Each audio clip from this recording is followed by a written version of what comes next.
everybody. Welcome to Inside Quest. How do you measure leadership? How do you measure That's going to be one of my questions. How do you measure trust? You know, they lack good metrics. It's very easy to measure revenues and profits and market share. So let's focus on those things, because I can like pull a lever here and see what happens over there. Right. But in terms of like trust, I'll pull a lever here and I won't see anything for 6 months. So it's not that I don't know that it exists. Everybody talks about the importance of culture, yet nobody seems to be focused on building it. I've never met a CEO in my life who doesn't think people are important, and yet every day they're making decisions that prioritize a number over a person. Yeah. That literally don't care about people. They make decisions that literally brush people aside, because it's hard to measure in an ultra speedy, algorithmic world that we live in. What gets measured gets done. These things are measurable, just not in the short term. Yeah, I was going to ask, because when you talk about making this a movement, which is really exciting to think that there's this crusader out there who is incredibly effective at communicating this stuff and getting people excited about it and actually taking things from the ephemeral and making it very tangible. Yep. Do you think that's a question you're going to have to answer at some point? Like to show people how we measure? Metrics are fine. The metrics are fine. They're just not in the short term, and they're just not fixed in time. What are they? So for example, do you love your wife? Yes. Right? Prove it. Like, what's the metric? Give me the number that helps me know, right? Because when you met her, you didn't love her, right? True. Now you love her, right? Tell me the day the love happened. It's an impossible question, right? But it's not that it doesn't exist. It's that it's much easier to prove over time, right? So all leadership is the same thing. It's about transition. So if you were to go to the gym, right? It's like exercise, right? If you go to the gym and you work out and you come back and you look in the mirror, you will see nothing. And if you go to the gym the next day and you come back and you look in the mirror, you will see nothing, right? So clearly there's no results, can't be measured, it must not be effective. So we quit, right? Or if you fundamentally believe that this is the right course of action and you stick with it, like in a relationship, I bought her flowers and I wished her happy birthday, and she doesn't love me. Clearly I'll give up. That's not what happens. If you believe there's something there, you commit yourself to an act of service. You commit yourself to the regime, the exercise. You can screw it up. You can eat chocolate cake one day. You can skip a day or two. It allows for that. But if you stick with it consistently, I'm not exactly sure what day, but I know you'll start getting into shape. I know it. And the same with the relationship. It's not about the events. It's not about intensity. It's about consistency, right? You go to the dentist twice a year, your teeth will fall out. You have to brush your teeth every day for 2 minutes. What does brushing your teeth twice a day for 2 minutes do? Nothing.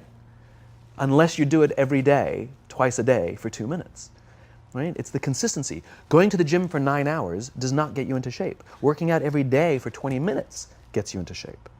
So the problem is we treat leadership with intensity. We have a 2-day offsite, we invite a bunch of speakers, we give everybody a certificate. You're a leader, right? Those things are like going to the dentist. They're very important. They're good for reminding us or getting us back on track, learning new lessons. But it's the daily practice of all the monotonous, little, boring things like brushing your teeth that matter the most. She didn't fall in love with you because you remembered her birthday and bought her flowers on Valentine's Day. She fell in love with you because when you woke up in the morning, you said good morning to her before you checked your phone. She fell in love with you because when you went to the fridge to get yourself a drink, you got her one without even asking. She fell in love with you because when you had an amazing day at work and she came home and she had a terrible day at work, you didn't say, yeah, but let me tell you about my day. Right. You sat and listened to her awful day and you didn't say a thing about your amazing day.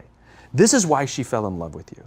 I can't tell you exactly what day, and it was no particular thing you did. It was the accumulation of all of those little things that she woke up one day and as if she pressed a button, she goes, I love him, right? Leadership is exactly the same. There's no event.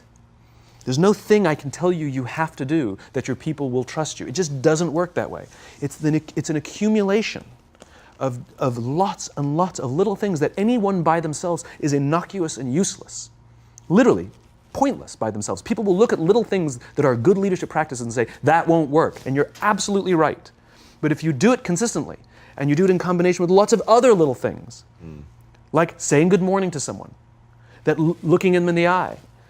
My friend George, who's a 3-star general in the Marine Corps, he says his test for leadership, and I love this, he goes, his test for a good leader is if you ask somebody how their day is going, you actually care about the answer. Right? The number of times we're walking to a meeting, we're rushing, we go, how are you? Not good, I got to get to you later, I'm late for a meeting. Right. If you ask the question, you were standing there and you were listening to the answer. It's those little innocuous things that you do over and over and over and over that people will say, I love my job. Not I like my job. I like my job means, yeah, the challenge is great, they pay me well, I like the people. I love my job means I don't want to work anywhere else. I don't care how much somebody else is willing to pay me.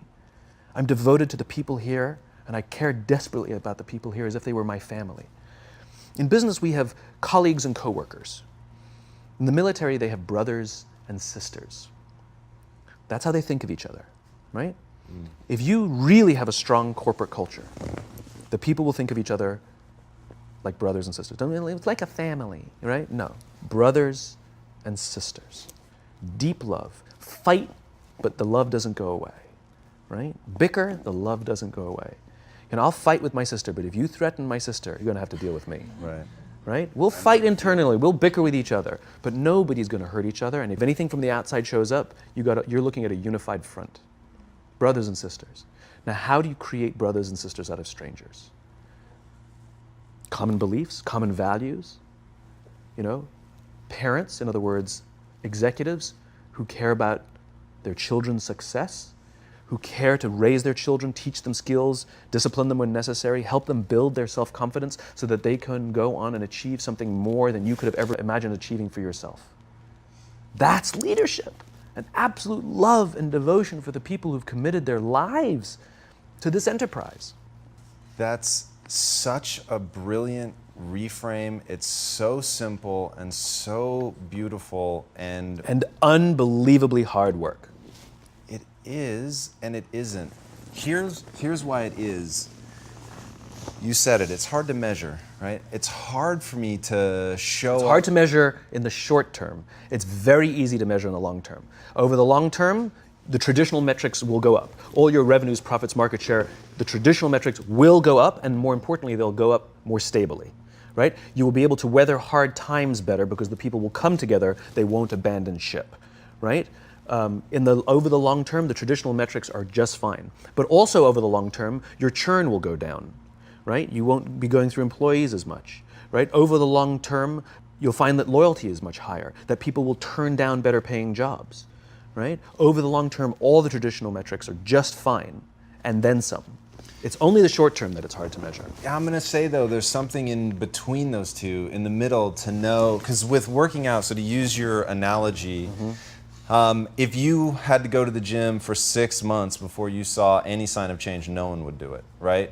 And there are so many variables in working out. The number one thing is to know who to listen to. The number one thing is to know what to look for, right? So if you don't experience muscle fatigue, you're probably doing something different. That's immediate, right? I know that the next day. If you experience muscle fatigue and don't notice any change within a few weeks, you're probably not eating right. So there really are things that you can look at because you're doing the damage to the muscle, but you're not giving your body the nutrients that you need to actually build the structure back up. All that's still true. So I'm sitting here thinking, can it really be as simple as, like, I have a growing belief that part of what you could write down as a leader's job is to connect. Now, how do we connect? You've given some very simple examples, and they're all incredibly real. Asking somebody how their day is and actually waiting to hear the answer and caring about what the answer is. Time spent together, right? I couldn't have a very effective relationship with my wife if there actually isn't time together. And one of the things that I have personally struggled with is, as the organization has grown, just time with any individual becomes more and more difficult. And so then you start focusing on, okay, wait, it's just about creating the environment. But as you lose touch with the real sense of, like, I know this person and I can see when they're having a bad day, and really leveraging, like, what we have as humans, and this is why your teachings are so powerful, is you wrap it in the truth of the human experience. You wrap it in how humans really connect, like looking at each other, sensing that, like, hey, this is either hitting or it's not, like, all of that stuff is super, super real. And as an organization, to be able to find ways in that middle ground where it's like, I'm pretty sure this is working, and I really believe in it at a macro level. But I just want to know, because there's so many paths, right? And you could nudge sort of one way or the other to create something that And maybe it's as simple as, here's when I am using this right now. The amount of laughter I hear in the office. Maybe that's dumb, I don't know. But I'm really doing it. And I really think all day, like, how much laughter have I heard today? And I feel like when everyone is making really taking an effort to connect with each other, to provide empathy and all that, there's a lowering of people's defenses, and just a sort of natural outpouring of that is joking around. And so you hear this laughter bubble, and when things get really tense and stressful, I literally feel like you could have a decibel meter and just feel it coming down. Yeah, I mean, look, it's a human thing. So just as you know how your body feels after a good workout, and you know how your body feels after a big greasy meal, you know that one is good for you and one is not, despite what it may taste like.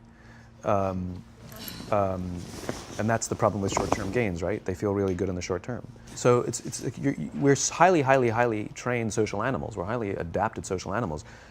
We can feel social awkwardness, and we can feel when things are going well. You can sense it. You say you have this sense of laughter, around the office. Like we don't walk around with blinders. We're like I said, we're made to do this. That's why we can assess if somebody's trustworthy or not. That's why we keep our walls and we're like, yeah, his results are great, but I wouldn't trust him, right? As opposed to letting down your, like, I trust her with anything. I trust her with my kids, my money, anything, So we're highly attuned animals, and so we're good at sensing it. But I will say there is a caveat to your metric of laughter, which is a decent one, is that scale breaks things, right, in human beings. As I said before, we're not made for populations bigger than about 150-ish. It's called Dunbar's number. Robin Dunbar, a professor from Cambridge University, theorized that we cannot maintain more than about 150 close relationships. And the way he defined a close relationship is, if you're at a bar with a bunch of friends and somebody comes in, would you ask that person to join you or not? And it's about 150 that we would ask them to come join us. Right. And if you think about the reason, that actually makes perfect sense, which is there's two limiting factors. One is time. If you only gave 2 minutes to every person you know, you'd make no close friends. And the other one is memory. You just can't remember everybody. And so this is where leadership becomes very, very interesting, because if you have a company that has a lot of people, 5, 6, 7, 800 people, 1,000, 2,000, 5,000 people, clearly you can't know everyone. And clearly as a CEO, like, I care about every single one of my people. You don't even know. Some of the people you work for who work for you are bastards. You don't care about them, right? So it's a nonsense statement, right? But what you can say is, I desperately care about the people whose names I know and whose faces I recognize. And I care desperately about my leadership, and I instill in them every day that I will give them the tools, and I will take care of them with one purpose and one purpose only, that they will take care of the people in their charge. And I want those people to take care of the people and instill in them that they take care of the people in their charge. And then by the time you get down to the masses, where the actual 1,000 exist, because of the seniors it's like 20, right? Where the real 1,000 exist, they feel about 150 of them can look to one of their direct leaders, to one of their direct managers, and say, that person cares about me. That's our boss, that's my leader. Not the leader, it's the CEO. That's my manager, my boss, my leader. And by the way, I hate the word boss and manager. Nobody wakes up in the morning to be managed. Nobody wants to be managed. Manage me, right? But we do want to be led. I do want to wake up in the morning and I want to be led. Lead me. Absolutely. Absolutely lead me. Right? If you have the courage, you can lead me. Right? And I will follow you. So when scale shows up, you actually still maintain the rules of Dunbar's number, but now they're done, and that's what effective hierarchy looks like, where every level feels supported by the level above to take care of the level below. And then if you're at the front line, you feel supported by the level above, and the level below is the customer, or the vendor that you own that relationship. In other words, we're all responsible for taking care of another relationship because someone's taking care of us.